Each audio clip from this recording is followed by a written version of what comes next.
WWE ThunderDome debuted last night on SmackDown. Welcome to the WrestleTalk podcast review of SmackDown. I am Chopper Pete Quinnell, and this week Andy Datson is off, but we've upgraded because we've gone and got Adam Pearson. Woohoo! How are you doing today, Adam? I'm good, my friend. I am good. I am all about that ThunderDome life. Oh, fantastic. Let's get right into it. Let's talk about this ThunderDome because it was unveiled shortly on social media before the show, and on the show itself, it was kind of the big opening bit was all of this lights and pyro and all that stuff showing off the ThunderDome. It does kind of look like a game of Guess Who, a little bit, but I thought it was okay. Yeah, I thought it was fine. I like it. Because it's the first week, so they're not going to get it right first time, and it might need a bit of tweaking in its execution.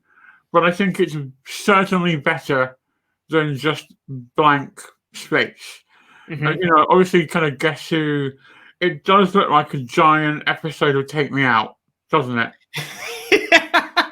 That's a great analogy. Does that translate? Is that in the US? Does that translate? The US version of Take Me Out is savage. Oh God. Yeah, I thought it was good.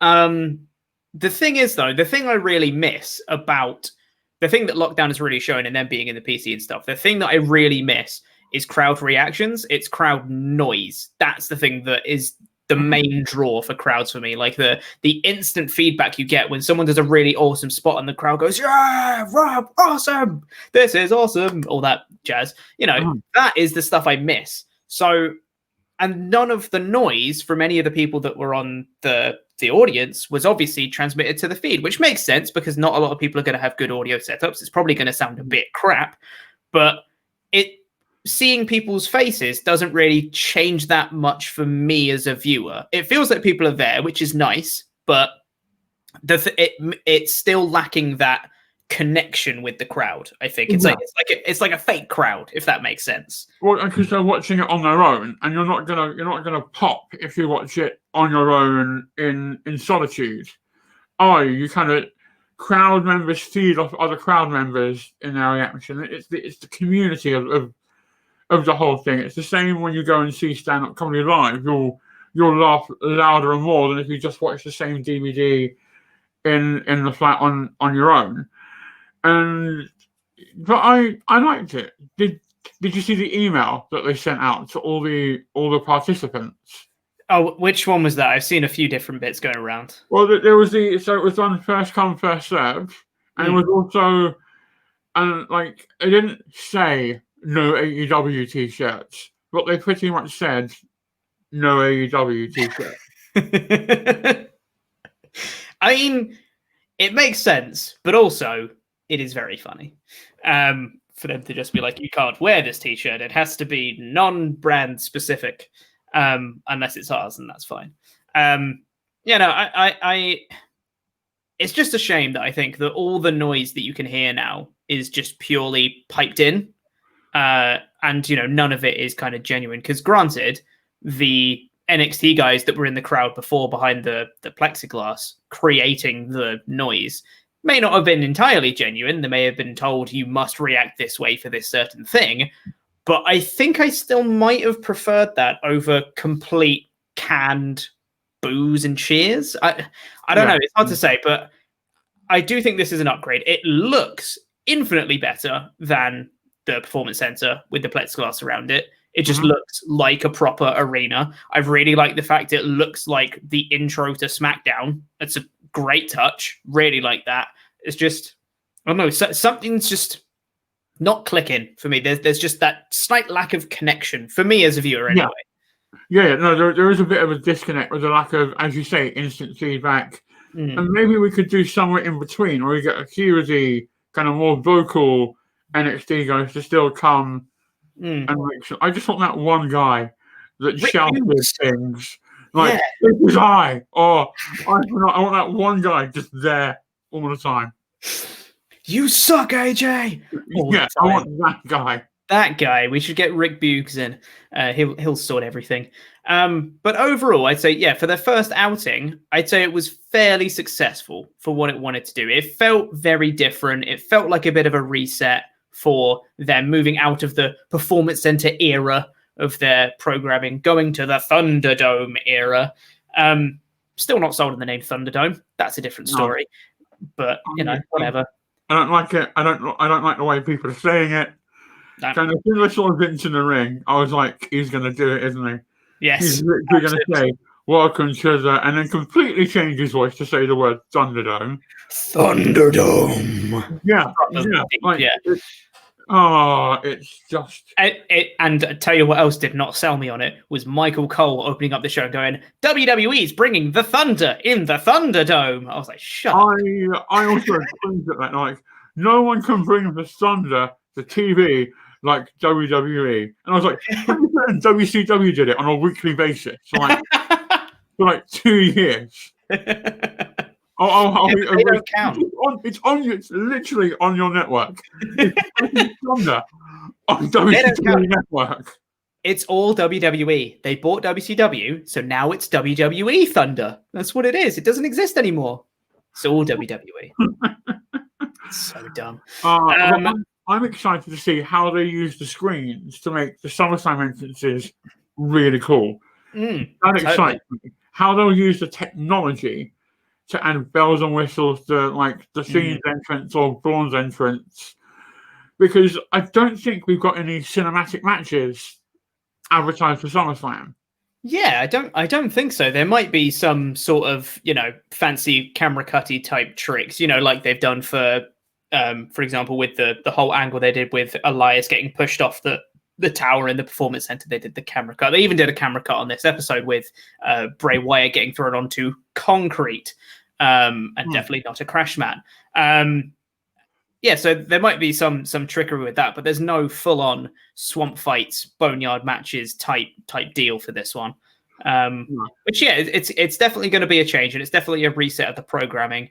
And like you said, I'm curious to see where they're going to go, and I really appreciate it because the first thing we saw on this was obviously Vince McMahon, but then the Fiend came out straight after, and instantly I'm like, God, I love the Fiend's entrance. This is great because it just looks so much better in a proper arena than in the Performance Center. So if they can up it for SummerSlam and make it even more epic, especially for a lot of those entrances with pyro and all sorts of stuff. I think it's definitely gonna add something to the matches at the very least, at least from the entrance perspective. Oh yeah, if they flash up the words "hurt" and "heel" in time with the music on all those screens, and we're like, this is epic. This is everything I wanted. This makes the nerd in me so happy. Yes. That is a great idea to have the hurt and heel on the screens. Oh, that sounds very good. Because like we saw on this episode, it's not just those people's faces. They're not there all the time. Because when people make their entrances, they get wiped to as part of the setup of the lighting of people's entrances. We have banners and people's names and stuff like that flashing on them. So yeah, they have that technology. And I will say, props to WWE for being able to manage whatever that technology they've got is, because it looks fantastic to have all those little screens and be able to manage them and change them into other parts of that and be connected with other banners and stuff. Like, it's genuinely incredible. It's really good setup. Yeah. I mean, Ryan Dunn gets a lot of nonsense from a lot of the IWC, but this just shows how good at his job he actually is. Yeah, this is a very, very impressive setup from WWE. And, from in the middle of a pandemic, this is probably the best we're going to get in terms of fan participation in wrestling shows on a grand scale like this. Like, AEW started selling tickets like 10 to 15% capacity. But like this, I think, is the best way to have a distanced fan base that can still interact with the show. Completely. I don't want to head down that dark rabbit hole of discussing why a wrestling company is selling ticketed event seats in Florida. Yep. Let's not do that. But yeah, it's good to see that we can have in in so many terms, it looks like, at the very least, I know WWE have done this for their own benefit because they want their own product to be better. But at the very least, it looks like the fans are important to the show. And I'm hoping that once lockdown's over and we go back to normal shows and stuff, WWE are going to realize, they go, oh God, we do need fans because Christ, our product suffered when we didn't have them. So maybe they might be better about it. Maybe we should be nicer to them. Yeah, maybe not. Anyway, yeah, that's our first initial thoughts of the Thunderdome. Let's get into talking about the actual show and what happened. So as we mentioned before, Mr. McMahon opened up the show saying, welcome to WWE Thunderdome. Brr, at SummerSlam, you'll never see it coming. Branding. And then was immediately interrupted by the lights starting to turn off, and then the Fiend came out. And I was like, say what now? Why is it? What's his beef with Mr. McMahon? And we never find out, because the Fiend comes out. He plays a little bit of cat and mouse with Vince McMahon. McMahon moves left, so does the Fiend. He moves right, so does the Fiend. Blocks him off from leaving. And then Braun comes out, and McMahon disappears. So we never really find out what that's about. That's a shame. But Braun comes down to make the save. The two are standing off, squaring each other off. And Retribution... No, wait, sorry. The group that calls themselves at Retribution come out to surround the ring. That's going to be a thing, isn't it now? Yeah. The group that calls themselves Retribution. Why use one word when five will do? Oh, why do you do this to me? I know. Sorry, go ahead. And it's clearly different people as well. If you look at the first time they came to SmackDown, I reckon that was children who were grounded and sent their bigger siblings to do the same thing. Yeah, they came out here, and it's not Michael Cole's fault. He's being told to say that all the time. Just be like, put that over. It's the group that calls themselves Retribution. Being told in his ear all the time. But regardless, they came out, they surround the ring, and Braun and Fiend are still kind of staring at each other. And Braun comes up with a smile across his face. And it looked like for a moment what I thought they were going to do was they were going to team up and fight the bigger evil with that. I thought that too. That too. And then it gets even smarter. And the little details are things that Bray Wyatt's really good at with his character work. He waves goodbye with the hurt hand. Yep, absolutely. Yeah. Like he was gonna the one he uses the claw for, the one that he gets up as if he was gonna getting ready to claw someone, and then just goes bye-bye. And then darkness, lights come back on, and he's gone. And it's just Braun in the ring. Magic. It was fine. And then Retribution come in and they maul Strowman. I'm really glad that Strowman didn't come out on top on this one, because that would have been really dumb. Oh, when they all got on top of him, I was like, if he does the power out spot, then I am officially done with the Thunderdome. Cancel the Thunderdome. It's already over. But yeah, they maul down Strowman for a little bit before the rest of the locker room starts emptying out, and they run down to try and save SmackDown, I guess, or save Strowman. I don't know. But they come out and they beat up Retribution, and Retribution kind of run away. So they continue to be a little bit pants. But I think that's the point, and then you get the big reveal, because Retribution need to get some kind of W against the main roster at some point. Mm-hmm. But I don't think the go home show for SummerSlam is the place to give it to them. Yes, and I was also really impressed. They did a lot of really good character work in this brawl. There was a lot of moving parts, and we'll get onto the kind of AJ Jeff thing later. The Sheamus Big E thing, where they're like, oh, this was meant to happen later, but it's happening now because tempers are flared. I like that. Corbin and Riddle continued their thing a little bit. And the thing I liked the most was that the last person to run down, way after everything had already been dealt with, was The Miz. Yep. I thoroughly enjoyed that. Chicken S-word heel thing. Mm-hmm. So well. And then the air of self-importance he then walked around with, being like, "Are people coming? Because I'm ready to run." And I love The Miz. He's so good. Yeah, he did really, really well. And I didn't know whether that is Miz just being a heel and coming out and being like, oh, yeah, they've all got, yeah, we fought them off, guys. We did it afterwards. Or he's some way involved with Retribution. Is that a thing? Is he going to be the leader? I don't think so. And I'll get into that when we discuss the tag match. Interesting. Yeah, so like you mentioned, lots of character work going on here. Characters staying consistent while also teaming up to face Retribution, which I kind of like. And yeah, like you said, this goes straight into Sheamus versus Big E, which was supposed to be scheduled for later on, but because of heated tempers, they're going to do it now. And I thought they had a really good match. It was really quite physical. I bloody love both these guys. I really wanted them both to win clean and also protect each other, and you can't have that.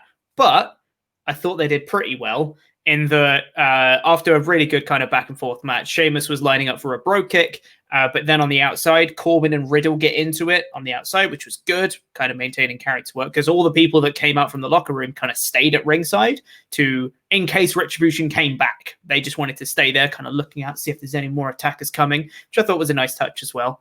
And then Corbin and Riddle get into a bit of a brawl, breaks out to other people who start getting involved to try and break him up. Sheamus gets distracted, and then Big E rolls up Sheamus for the win, which Big E winning, I'll give it a thumbs up because I love Big E.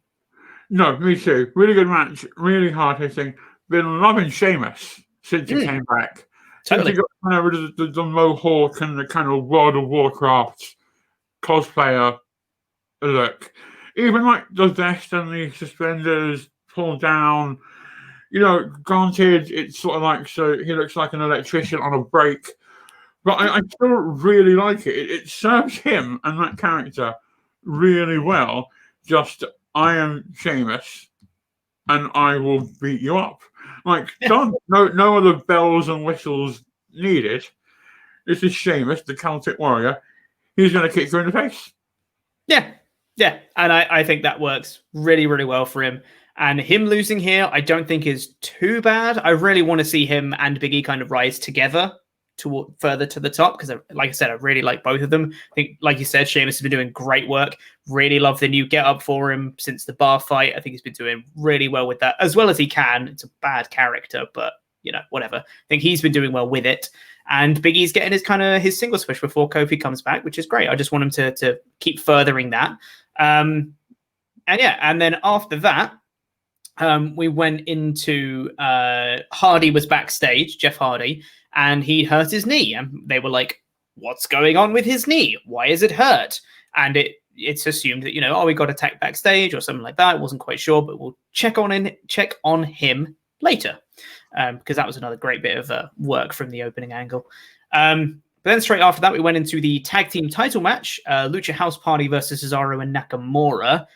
Goodness me, this was a fast match, wasn't it? Whoo, this didn't stop. Oh, good. I think they all just went, we've not got a lot of time because reasons. Let's just get everything in. Let's have a 20-minute match in 8 minutes. Yeah. Somehow they did it and made it work. However, can we just take a step back for a moment and discuss who is that man dressed as Kalisto and what have they done with the real Kalisto? Yacked. Like, you're meant to be injured. How are you just yacked? Yeah, he's in incredible shape since he's come back. And that could be furthering into something else later on, because that might be start of a new thing for Kalisto, which we'll get to at the end of the match. But yeah, I thought this match itself is a million miles an hour, didn't stop the whole time. Amazing spot. Grand Metalik took a horrible looking bump going outside the ring. I can't tell whether it was counted into a powerbomb or not, or he just fell. I don't know, but it looked amazing. It did. Yeah. He's okay, so I'm allowed to say that. Yes. But and the reason I like this, it just reminds you how good all four of these guys are. Because it's really easy to forget that amidst the terrible booking, that Cesaro might be the best wrestler in that company. Right. And that Shinsuke Nakamura is a wrestling god. Yeah. Yeah, exactly. And even, Lucha House Party, who've really not been given any opportunity so far to properly shine, they got plenty of time to do a few spots in this match and look amazing. Lindsay Dorado doing his triple moonsaults from the bottom rope, the middle rope, the top rope, I thought was great. I marked that. I was like, yes, this is super crazy style. Yeah, exactly. And then, the finish, granted, it was a roll-up, which isn't as decisive. I probably would have preferred a proper finisher pin kind of thing if they were going to win. However, in this case, I think this was a really good time to use a roll-up because Cesaro countered a Lindsay Dorado roll-up into a roll-up of his own, and he won off that. And it's like he beat Lucha House Party doing Lucha House Party things. It made Cesaro look awesome. And exactly what I've got written down. I've literally written down Cesaro out cruiserweight to cruiserweight. Right? Yeah, it made him look great, which I'm all for because I bloody love Cesaro. I think he's fantastic. And what I love about Cesaro is he changes his wrestling style on who he's facing, which is the right thing to do. Like the Rana counter into the sit-down powerbomb, complete right thing to do in that situation. If it was against someone like the Sheamus, he'd go for the swing. But he's like, I've got a clear weight advantage here. I'm gonna mess this guy up with like a wicked looking sit down powerbomb. As long as Cesaro, I say it time and time again, push Cesaro. Yeah, like there is no reason not to. He has everything that you need in order to make a star. In just his in-ring presence alone, he is an absolute megastar. He doesn't need to cut 20-minute promos or be, even the most charismatic guy when it comes to promos. You don't need that from him because all you need from him is say, I will beat you up. Cool. Done. That's all you need. Like even that entrance, it's sort of like the Matrix crossed with James Bond. It's just captivating. He just stands there and you just look at him and think, you're a star. How are you not like main eventing right now? Right? Yeah. It's such a shame because he is absolutely fantastic. But after this match as well, they get the win with the roll-up. But then afterwards, Kalisto and Lindsay Dorado get into an argument and start even like shoving each other and getting in each other's faces. And Gran Metalik is there trying to break him up and be like, guys, don't do that, or whatever he's saying. So I don't know where this is going. Is Kalisto going to turn heel? Is it going to be are they just going to split Lucha House Party and they just go on their way? Or I don't know. With Kalisto coming back and being in incredible shape, I don't know whether he's going to go on like a bit of a heel run as Kalisto. I don't know. I don't know where it's going to go. I'd quite like to see a heel Kalisto. But I want them to draw out this breakup like a little bit more, maybe till whatever comes after Payback, because, again, what is scheduling? I really want the Lucha House Party triple threat. I reckon that would be a really good opener to tear the house out of pay-per-view. That's a brilliant idea. I didn't even think of that. That's a really, really good idea. I now really want to see that. If they don't do that, I'm now going to blame them for not doing it because they should. Sorry. Yeah, you've now set my expectations far too high. I'm intrigued as to where that's going, which is great. We got a really cool reveal at this point from the opening Retribution attack.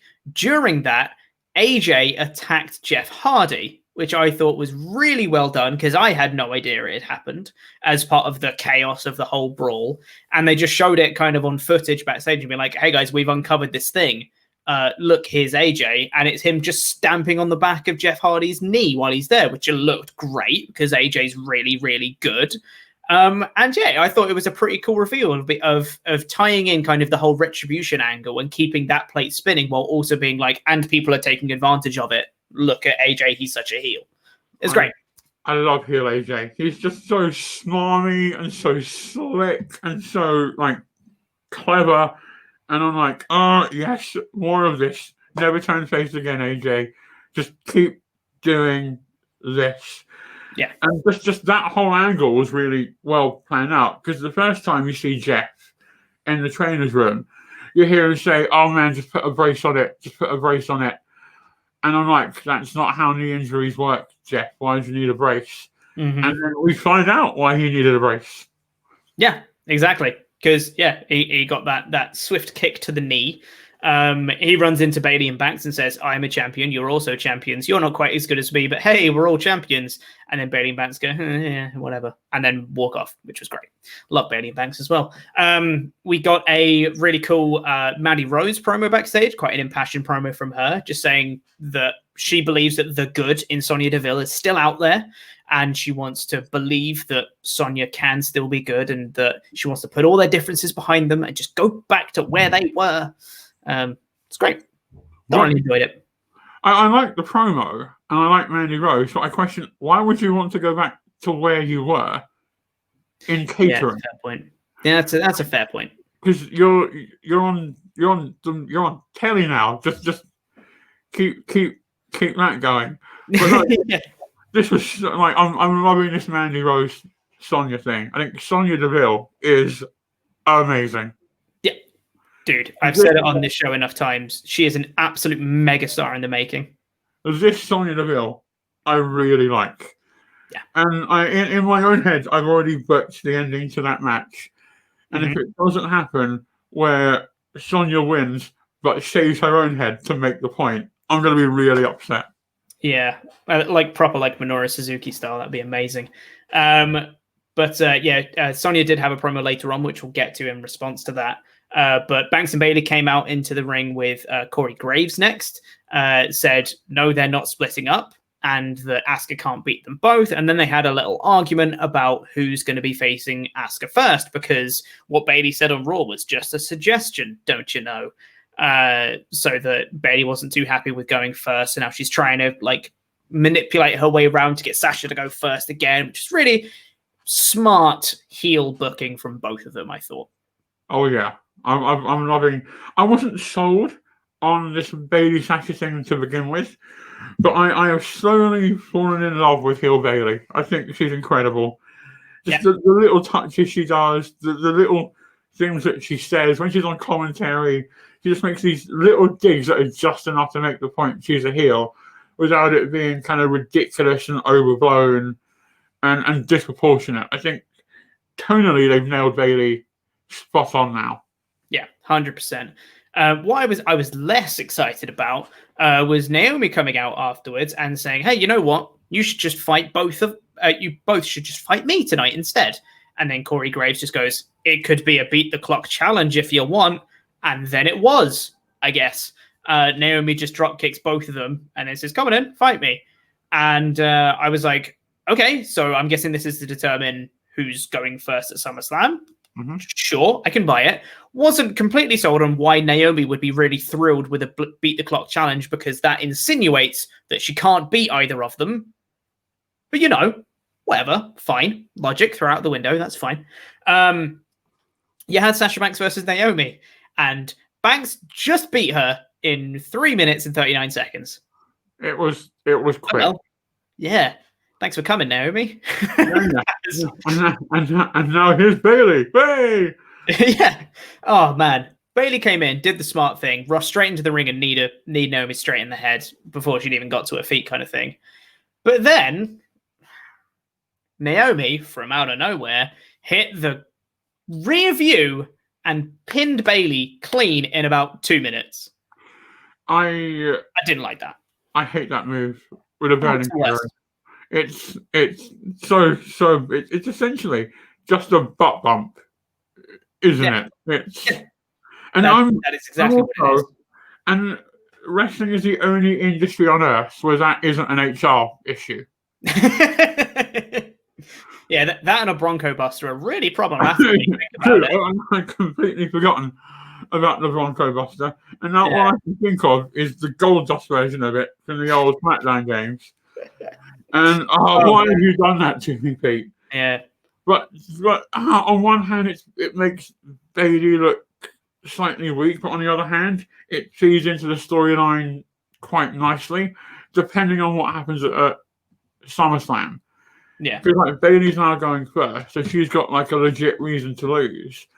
And then if they both lose, Sasha can be like, well, I might have kept my belt if you'd have just done a bit more work in your match.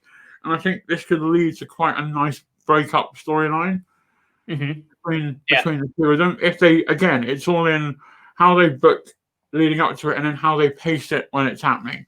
I don't want this to happen in the 1 week between SummerSlam and Payback. That would be a waste. Don't do that. If you're watching whoever writes SmackDown now, don't do that. That's a horrible idea. That is correct, yes. I despise the review. It sucks. And also, that is I understand wanting to push Naomi. Trust me, I get it. She's a fantastic talent and she should be pushed 100%. Push her properly, though. Don't go from losing to Lacey Evans, barely beating Lacey Evans with a roll-up, pinning Bayley clean in 2 minutes. That's a hop, skip, and then a giant leap for Mankind. There's a little bit in the middle there you've not done yet. So build her up properly, make her a legit contender instead of just kind of beating Bayley, because Bayley's held onto the title for nearly a year now. And I think this felt very cheap to further the story rather than actually playing into a legit, there wasn't like an accidental distraction from Sasha or anything like that. It was just, she just won, which didn't quite gel with what the story was going. I also don't know what Naomi's character is. No. Kind of glow in the dark. Yeah. She's athletic. That's the character. Yes. That's the term they use a lot for certain wrestlers, isn't it? Yeah. Whatever. If this leads to potentially the way I think it might be going is that if Bayley retains at SummerSlam and Sasha loses, and then you have Naomi as Bayley's first contender, maybe at Payback, and then that's when maybe the trigger happens where Sasha and Bayley split. Potentially. I like that, because then they can have Naomi have to go through Sasha to get to Bayley. And then a really good match between those two instantly legitimizes Naomi. Totally. Like, longer than 3 minutes, 39 seconds. That's exactly right, yes. Yeah. They just need a bit more time to properly legitimize Naomi, because she's had really bad booking for ages. Not saying that she's not worthy of SmackDown Women's Championship opportunities, but her character needs to be legitimized in that same stratosphere as Banks and Bayley. Yeah. After that, Asuka comes out and just beats them both up because she can, because she's awesome. And then Bayley had a really nice character moment where she grabbed her title, ran straight past Sasha on the ramp to just avoid getting away from Asuka, and then eventually kind of sidled up next to Sasha, be like, oh yeah, we should probably go.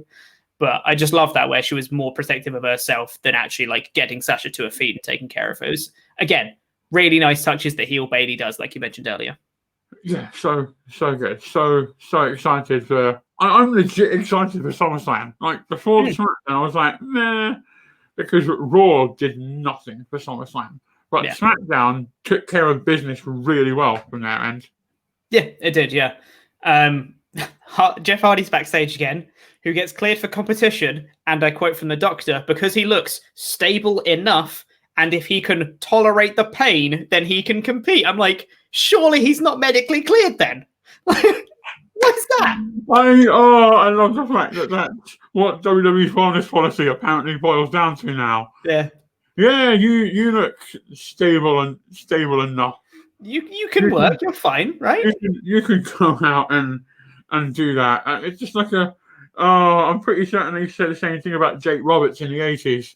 And just, no, that's not how it works. No, it is funny. But whatever, they told a good story. I like this kind of show-long story of Hardy getting cleared and revealing how it happened and all that stuff. It's still a good story. I'm still with it. It's a nitpick. And then after that, we got the rebuttal promo from Sonya Deville. Loved this. She initially was backstage. Dana Brooke came up to him being like, oh, I'm so sorry for what happened to you during the week. Obviously with real life things, with Stalker breaking into Sonya Deville's house. And Sonya just slaps her straight across the face to be like, disrespectful, and just walks off. I was like, oh my God, you're so good. Yep. I love Sonya so much. That's what I'd have done. That's absolutely what I'd have done. Yeah. Someone who I didn't know that well came up to me and said, you nearly got kidnapped. Sucks to be you. Sorry though. I Deville them. Smash straight across the face. But then she comes out on the stage, and interestingly, she cuts a wicked promo, classic Sonya Deville promo. She's been absolutely nailing it since she's split from Mandy. That's a tongue twister. But then she says, hair versus hair isn't good enough. Everyone knows that I don't care if I have no hair. That's fine. What we should do is we should make it a no DQ match, and the loser leaves WWE. And I was like, say what now? That's caught me by surprise. Who's going away then? So what you're saying to me, Sonya Deville, is that you desire Mandy to get fired. Hey! Fire and desire. Someone's got to do it. Datson's not here, right? That was genuinely better than Datson's puns. That was very good. Also, Vinny, if you're making the compilation, please include that in the next one. Thank you very much, mate.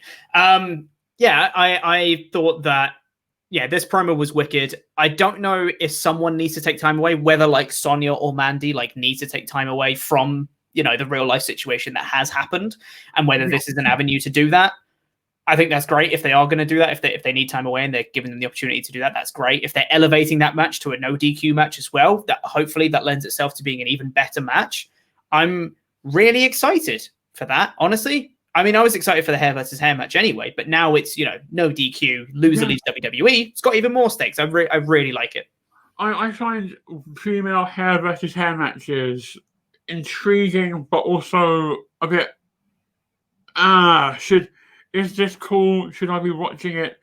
Because Molly Holly agreed to it because she was just desperate to get on that WrestleMania, WrestleMania card. And there was also one in TNA. It was like a battle royale that turned into a ladder match, and it turned out it was Gail Kim versus Roxy LeBeau, and they shaved Roxy LeBeau's hair. And I just always thought really weird how watching, particularly a female, have their head shaved under seeming duress. It just doesn't sit well with me. But maybe that's just me not suspending my disbelief for long enough, because ultimately it is just wrestling and not real life. Yeah, but I still think though that from all the reports that I've seen about this story, though, it seems that Mandy and Sonya have had a lot of input into it. So you'd at least like to think that they came up with the idea of potentially doing hair versus hair, and maybe now they've changed it to go, actually, no DQ, loser leaves WWE. Scrap the hair versus hair bit. We'll just do no DQ and someone leaves. I like no DQ. Though again, if one of them gets busted open the hard way, that's going to be an awkward watch for me. That's true. Yeah, totally. After that, we then got Nikki Cross promo backstage, who was sitting down being like, Alexa's changed, guys. She seems like the same Alexa, but she's not. Something's different. I don't like it. And then she says, I've got a terrible feeling something bad's about to happen. That's SummerSlam. You'll never see it coming. Branding. Yeah. I think, that's just an overt tease that something is going to happen with Alexa at SummerSlam. Probably Sister Abigail type shenanigans. Yep, that's exactly what I thought. Just she's Sister Abigail, Nikki. We get it. Yeah, that's pretty much it. Yeah, not much to say about that. It was a good promo though. I like Nikki Cross. I think she's a very good promo when she needs to be. After that, Intercontinental Championship match between AJ Styles and Jeff Hardy. Again, on top of the whole story-long show they've been doing about Jeff's knee, they continue this story in the match, and I thought it worked really, really well. It was a really good story of AJ just continually working over Hardy's knee constantly and just attacking that knee, calf crusher, wrenching the knee back, Boston crabs, all sorts of stuff, just trying to work on his knee. My first note for this match, though, was they're really over-egging this whole knee thing, which means Hardy's winning, right? And you could not have been more right. But from a pure storytelling psychology point of view, really good. When Hardy hopped up to do Whisper from the Wind and stacked it, and he knows how to fall, does Jeff Hardy. If anyone knows how to over-egg a fall and a pin attempt, it's Jeff Hardy. Yeah, I mean, he's done it since the 90s of falling off stuff. So, he's an expert at this point. I did mark out a little bit when AJ went for the flying forearm and Hardy just took a little shimmy sideways and just punched him in the chest. I was like, oh! Yeah, no, that was really good. Great sell from AJ as well, doing the little flip bump afterwards. Yeah. I thought that was great. But then it looked like AJ was setting up to win with the Styles Clash. But then as he tried to lift Hardy up, Hardy was kind of flailing his legs, and one of his legs caught Hardy in the face with the knee brace. Whether that was accidental or not, it's a little bit unclear. But it knocked him in the face with it. He hit a twist of fate and a swanton, and Hardy picked up the win to become the new Intercontinental Champion. Now, I have praised this story through the whole show and the story they told in the match. Thought they did really, really well with it. I'm just personally not invested in seeing Jeff Hardy as Intercontinental Champion. That's just me. I'm just not into Hardy at this point in his career. I'm into Hardy. I'm not into how he's been booked. Because since he's come back, we've yet to have a storyline that doesn't focus on him being a recovering addict. Yeah. And I think that is my biggest problem with how they've used Hardy. And whilst I love the match, with the ending, who's the heel? Who's the good guy and who's the bad guy now? I don't know. Maybe it's just a way to give AJ an out so that he's like protected in defeat. I don't know, but it seems a bit weird because if Hardy did that intentionally to use his knee brace, it's not great. And you know, it as him just hitting and winning clean straight after as well, twist of fate swanton. It looked like he did it accidentally, but then AJ was seen backstage afterwards being furious about it. Abyss is still there. Bloody love Abyss. Him coming in and, you know, him mouthing off to Abyss and being like, what's going to happen? Hopefully this means like there might be like a rematch or some sort of implication from this, some sort of consequence. But I don't know. I don't know who's the heel here because did Hardy do that intentionally? I don't know. I reckon we get a rematch or some kind of number one contenders match. Yes. Like I'm only booking a number one contenders match in my mind because I want to see Matt Riddle and AJ Styles go again, and that's the quickest way to get it done. Yeah, that's true. I mean, I'd really appreciate if they did. I think I mentioned this before in a previous podcast episode. If they did like a Fatal 5-Way or something, and they had Riddle, Styles, Big E, Sheamus, Corbin, throw him in there, Shorty G, make it a 6-way. I don't know. Throw in a load of people that are kind of been floating around the scene for a little bit and just have them all go at it at SummerSlam for then they can have the title match at Payback. Something like that. I think that'd be great. Yeah, I want that to happen now. I really want that 6-way. Scramble. Championship Scramble. Championship Scramble. Why not? Yeah, throw Hardy in there. Screw it. Why not? We got the announcement that Talking Smack is coming back to the free network version, hosted by Xavier Woods and Kayla Braxton, which are great replacements for Renee Young and Daniel Bryan. Really like both of those guys. So, yeah, looking forward to that. And then we got the final segment on the show, which was a Firefly Funhouse promo from Bray Wyatt, who comes in and he kind of explains the history between Alexa and Braun via puppets. And just says, love is bad. It can corrupt. You should be filled with rage, like the Fiend, and stuff like that. It was fine. Wasn't his best Firefly Funhouse work, but it was fine.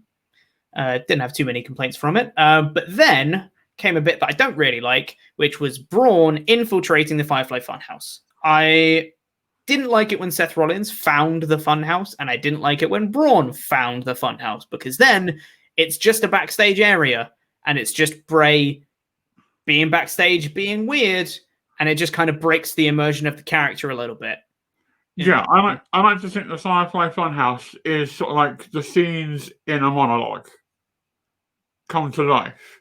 That's exactly it, yeah. And then by inserting like Braun into that physical space in such a physical manner, it could be kind of hinting that Braun is now in the Fiend's head.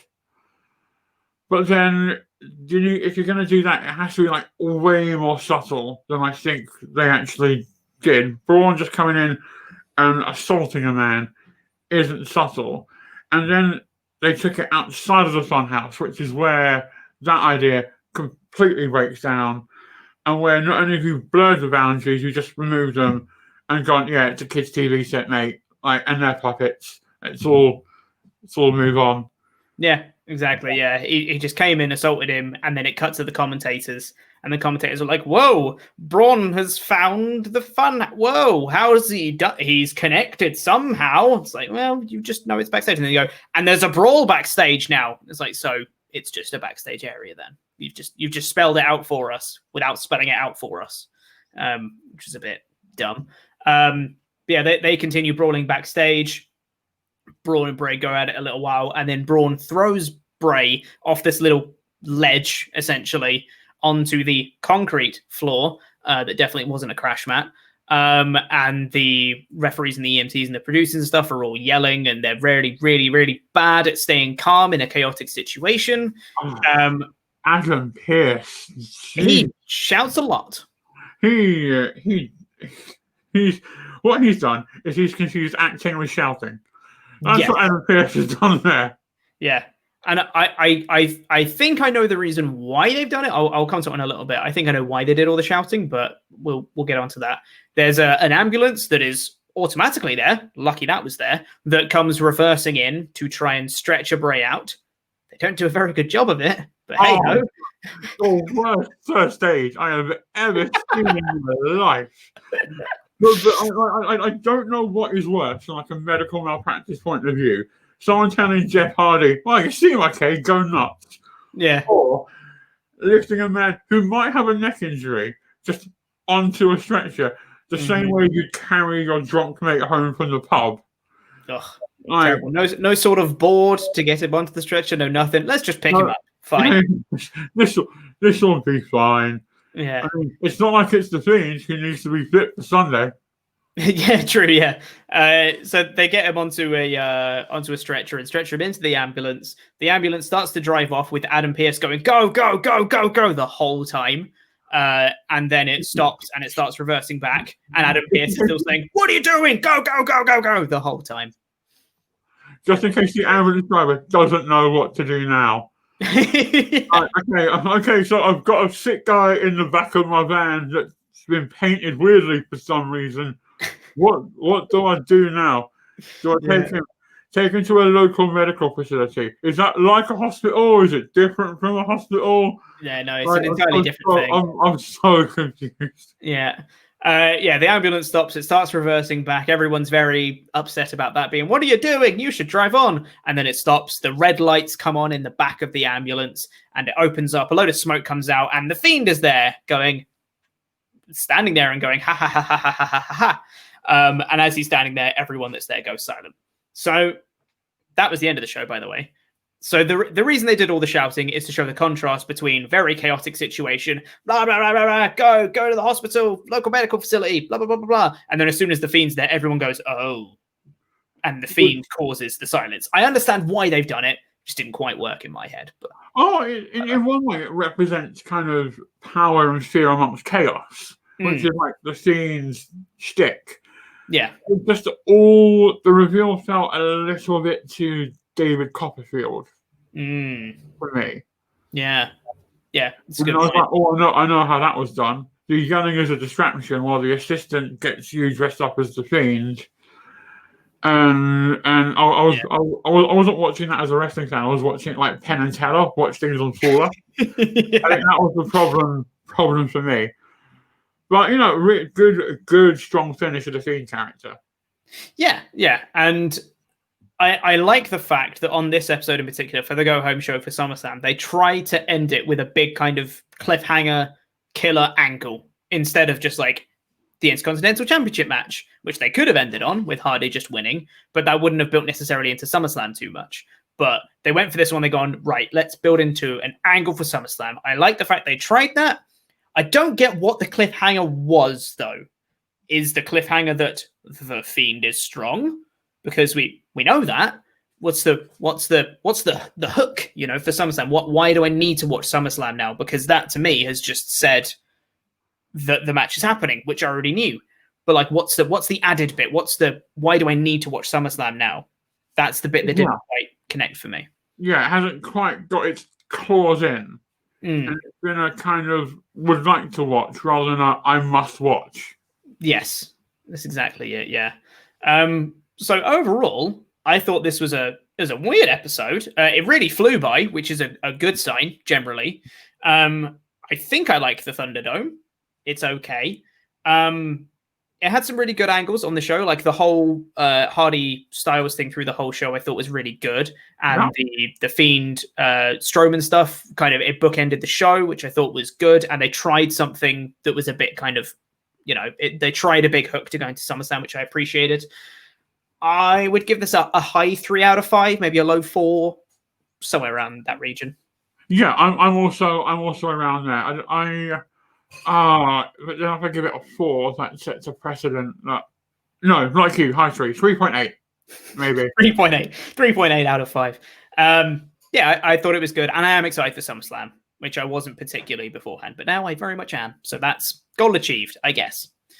But before we get out of here today, we now need to say thank you to some very special people. And those are our $25 and above Pledgehammers on Patreon. If you haven't been to WrestleTalk's Patreon page yet, you should. Bunch of extra bonus content coming up there. We just uploaded WrestleTalk Extra, which was Luke and Ollie reviewing SummerSlam 2010, the infamous Nexus botch that was SummerSlam 2010. And we've got a load of other bonus content up there. We're going to have a new Patreon t-shirt coming soon for the $50 backers. And we've got our new Parts Unknown series, Calling Spots. You're able to watch the full reactions over on Patreon at any dollar amount whatsoever. And if you pledge at the $25 above tier, then you get your own custom wrestling nickname, and it gets read out on a show much like this one. So thank you to Full of Flavor Sean Blanford. Woo! Thank you. And you get your own cheap pop too. Shouting out to All-Star Chuck Turner. Woo! Thank you. Yes. The Beauty, not the Beast, Lynn Bell. Woo! Thank you very much. Yeah. Marcus, he's got Sol Campbell. Woo!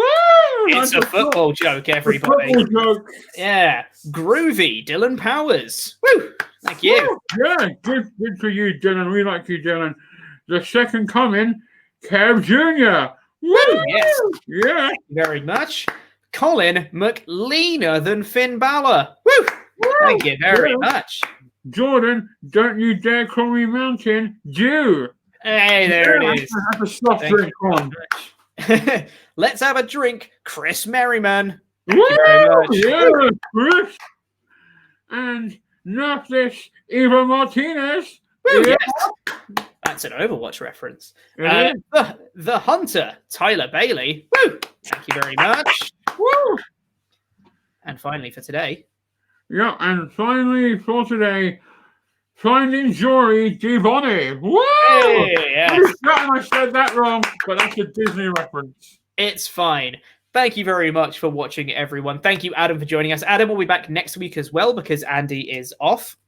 So we'll see you next week again, Adam. And thank you for watching. Please press the videos that have just appeared on the screen to catch up with the latest awesome WrestleTalk things, and the button in the middle that will make you become a Pledgehammer on Patreon. I've been Jobber Pete Quinnell. I've been joined by Adam Pearson, and that was SmackDown.